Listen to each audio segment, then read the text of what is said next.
இது ரெண்டு தெரியலையா எங்க போட்டோன்னு.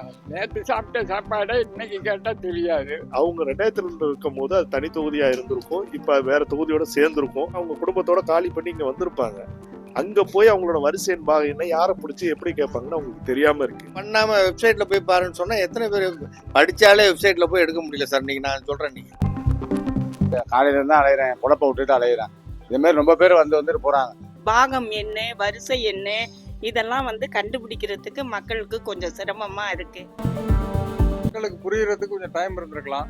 இல்லைன்னா அவங்கள கைட் பண்றதுக்கு கவர்மெண்ட் என்ன பண்ணணும், ஆள் போட்டிருக்கணும். அதனால என்ன பண்றது, எனக்கு ஒன்றும் புரியல.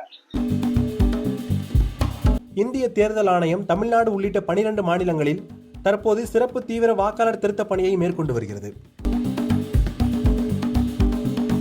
தேர்தல் ஆணையம் தரப்பில் வாக்காளர் பட்டியலில் உள்ள போலி நகல் மற்றும் தகுதியற்ற பெயர்களை நீக்குதல், அதே சமயம் தகுதியுள்ள அனைத்து வாக்காளர்களின் பங்கேற்பையும் உறுதி செய்தல் ஆகிய நோக்கங்களுக்காகவே இந்த திருத்தப்பணி நடைபெறுவதாக தெரிவித்துள்ளது. ஆனால் பீகாரில் சமீபத்தில் நடந்த எஸ்ஐஆரில் உண்மையான சுமார் 65 லட்சம் வாக்காளர்கள் பெயர் வரைவு வாக்காளர் பட்டியலில் இடம்பெறாததால் இந்த நடவடிக்கை மாநில அரசியலில் மிகப்பெரிய அதிர்வலையை ஏற்படுத்தியுள்ளது. தமிழ்நாட்டில் இந்த முழுமையான திருத்தப்பணி சுமார் 23 ஆண்டுகளுக்கு பிறகு தற்போது நடந்து வருகிறது. போலி வாக்காளர்களை நீக்குவதற்காகவும் உண்மையான வாக்காளர்களை சேர்ப்பதற்காகவும் இந்த திருத்தப்பணி நடைபெறுவதாக இந்திய தேர்தல் ஆணையம் தெரிவித்திருந்தாலும் வாக்காளர் திருத்த படிவத்தை நிரப்புவதில் அனைத்து தரப்பு மக்களுக்கும் நிறைய சிக்கல்கள் மற்றும் கேள்விகள் எழுந்துள்ளன. வேலையை விட்டு வெட்டியை விட்டு அன்னன்னைக்கு நாங்கள் வேலைக்கு போனால் தான் சாப்பாடு, அதை விட்டுட்டு 3 நாளாக இதுக்கு அலைஞ்சிக்கிட்டு இருக்கோம். எல்லாமே சிரமமாக தாங்க இருக்குது. நிறைய படித்தவங்களுக்கு தெரியும், நம்ம அரைகுறை படிப்பு, அதில் என்ன நம்மளுக்கு தெரியுது. இதில் என்ன பிரச்சனைனா, இப்போ பிஎல்ஓ நாங்கள் எல்லாம் எங்களோட ஃபார்மை கரெக்டாக கொண்டு போய் அங்கே வீட்டில் சேர்த்துட்டோம். இது சேர்க்காதவங்க என்னன்னா டெத்து, ஒரு 5 வருஷம் 6 வருஷத்துக்கு முன்னாடி காலனியில் குடியிருந்தவங்க இங்கேருந்து ஷிஃப்டானவங்க தான் எங்கே இருக்காங்க என்னன்னு தெரியல. அதை ஷிஃப்ட்னு போட்டு வச்சுருக்கோம். இருந்தாலும் அவங்களையும் தொடர்பு கொண்டு இந்த ஃபார்மை கொடுக்குற வேலையும் பார்த்துக்கிட்டு இருக்கோம். இதில் என்னன்னா, இப்போ ஃபார்ம் பிடிச்சிறது பிரச்சனை இல்லை சார். இந்த ஃபார்மில் இந்த காலம் வரைக்கும் எழுதுறது இன்னும் பிரச்சனை கிடையாது. இந்த காலத்தில் 2002 ஓட்டு போட்டவங்க அவங்களோட உறவு முறை இது கேட்குறாங்க.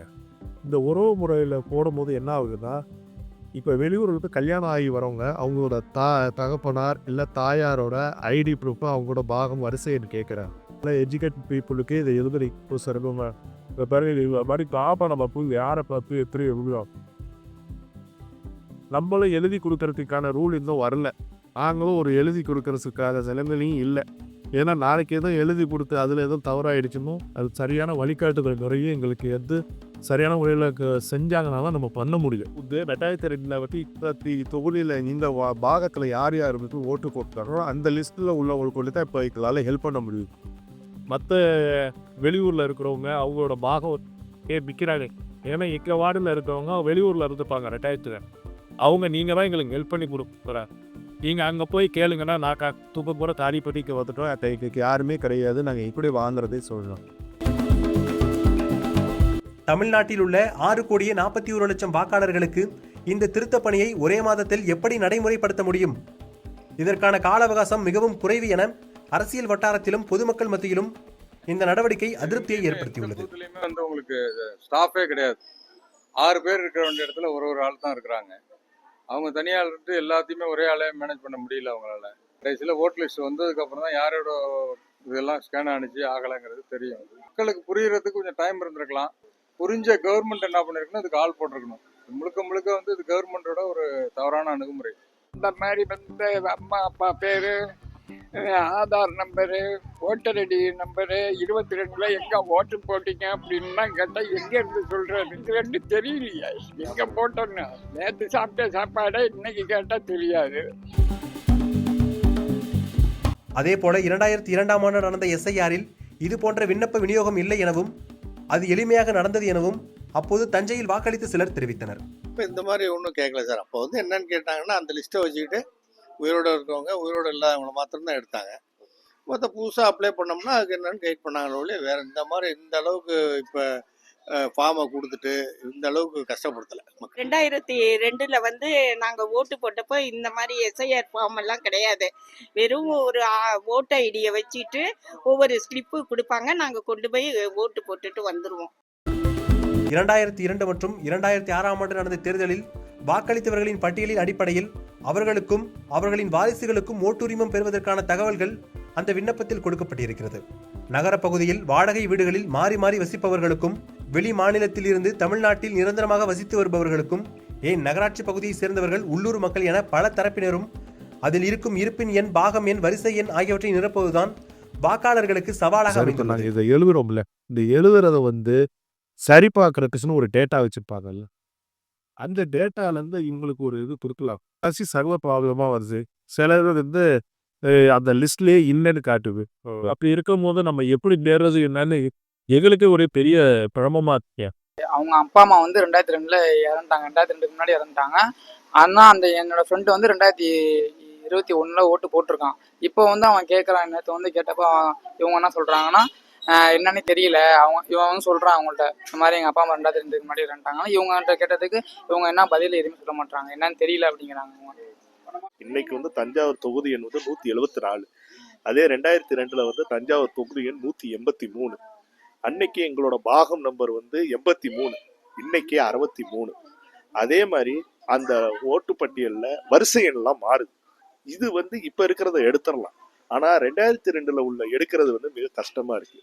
இன்னொன்னு என்னன்னா, இங்க கல்யாணம் ஆகி வராங்கல்ல, அந்த லேடிஸ் சென்னையோ சேலமோ ஏதோ ஒரு ஏரியால இருப்பாங்க. அந்த மாதிரி இருக்கும் போது என்ன ஆகுதுன்னா, 2002 இருக்கும் போது அது தனி தொகுதியா இருந்திருக்கும், இப்ப வேற தொகுதியோட சேர்ந்திருக்கும். அது மாதிரி இருக்கும் போது அவங்களோட வரிசையின் பாகம் எண் எடுக்கிறது மிகவும் சிரமமா இருக்கும். இன்னொன்னு, அவங்க குடும்பத்தோட காலி பண்ணி இங்க வந்திருப்பாங்க. அங்க போய் அவங்களோட வரிசையின் பாகம் எண்ணை யாரை பிடிச்சி எப்படி கேட்பாங்கன்னு அவங்களுக்கு தெரியாம இருக்கு. இதனால அவங்க ஓட்டு இழக்கிறதுக்கு மிகப்பெரிய வாய்ப்பு இருக்கு. தஞ்சாவூர் மாநகராட்சிக்கு உட்பட்ட பகுதிகளில் சனி மற்றும் ஞாயிற்றுக்கிழமையில் சிறப்பு தீவிர திருத்த முகாம் நடைபெற்றது. தேர்தல் ஆணையம் சார்பில் தற்காலிகமாக பணியமர்த்தப்பட்டுள்ள BLO ஊழியர்களிடம் SIR பற்றிய சில கேள்விகளை முன்வைத்தோம். அதற்கு அவர்கள் இந்த விண்ணப்பம் பற்றிய நிறைய குழப்பங்கள் இருப்பதாகவும், 2002 ஆண்டு நடைபெற்ற தேர்தலில் வாக்களித்த வாக்காளர்களின் பெயர் கூட பலருக்கும் இடம் பெறாததால் பொதுமக்கள் சண்டைக்கு வருவதாகவும், இது பற்றிய முழு விவரம் எங்களுக்கு தேர்தல் ஆணையம் வழங்கவில்லை என அவர்கள் தெரிவித்தனர்.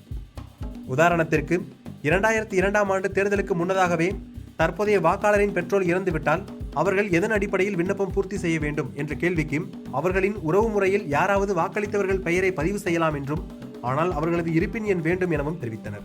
அதேபோல இது ஒவ்வொருவருக்கும் ஒவ்வொரு சிக்கலை ஏற்படுத்தும் எனவும், பலரும் இடம்பெயர்ந்து இருப்பதால் சரியான இருப்பின் எண்ணை கண்டுபிடிப்பது சவாலாக இருக்கும் என தேர்தல் ஆணையம் நியமிக்கப்பட்டிருந்த BLOக்கள் தெரிவித்தனர். எங்களுக்கு முறையான பயிற்சி அளிக்கப்படவில்லை. பொதுமக்கள் கேட்கும் கேள்விகளை மேலிருக்கும் அதிகாரிகளிடம் தெரிவித்தால் அது குறித்து தகவல் வழங்கப்படும் எனவும் கூறுகிறார்கள். எனவே எங்களுக்கு SIR பணியில் ஈடுபடுவது சவாலாக இருக்கிறது என அவர்கள் கூறினர்.